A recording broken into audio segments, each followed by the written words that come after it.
tear, sitting second in points overall. Yeah, they do kind of discourage some of the bigger aggressive entries in tandem, but it definitely can be used as a little bit of a strategy. Here comes ESSA flying into turn one. That entry speed was only 69 miles an hour, so he really went for angle over speed. AASBO washes out. AASBO washed out following ESSA. I think he got a little bit too deep. That was a little crazy. I'm actually really glad we're about to see a replay because it got really weird over there. It looks like ESSA kind of shot far out, tapped the clip, and then AASBO messed up. So that might really be up to the judges to see who's going to be at fault with the lead to follow for that. So again, 1 tire off is going to be a minor deduction, 2 tires off is a major deduction, 3 tires off is a 0. I don't think any tires were off, just hitting the clipping point, so that's definitely not what they want to see. That entry ESSA's luckily got that rear cage that he can make some contact and not have any issues. Yeah, he has those kind of bumper bash bars in the rear that allow him to get a little bit closer. So the entry speed from ESSA was 67, definitely sacrificing speed in favor of angle. That's kind of been ESSA's style lately. So I think we're trying to queue up a replay.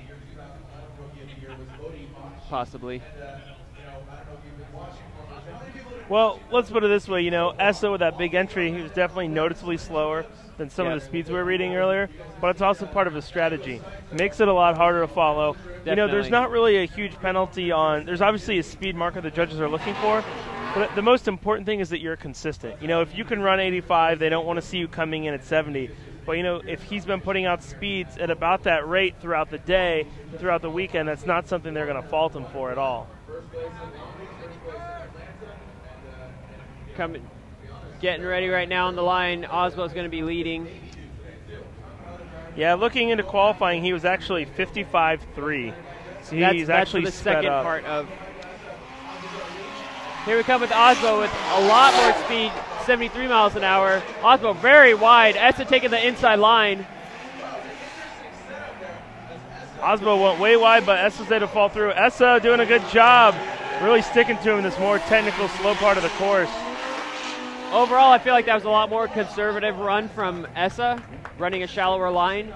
But AASBO also had a major mistake on the first run, so it'll be hard to overcome. It'll be interesting to see how the judges decide. Well, at the end of the day, ESSA really delivered what the judges have been saying, proximity, proximity, proximity. Yep. So at the end of the day, I really thought he was kind of just totally off, but he really brought him right to AASBO, who went super deep by design. It's going to be a hard one, I think, for the judges. I wish we would have still seen that first kind of run replay. Yeah. This is a 16 versus 17 matchup, so these guys are expected to be pretty close and pretty contentious. Here we go. We got a replay on this one at least. So AASBO came way wide. ESSA cheated the line big time, but it brought him into AASBO. So, really, with ESSA being notably slower, that was really the only approach that they could really get put together. ESSA really handled this technical section a lot better than I was expecting.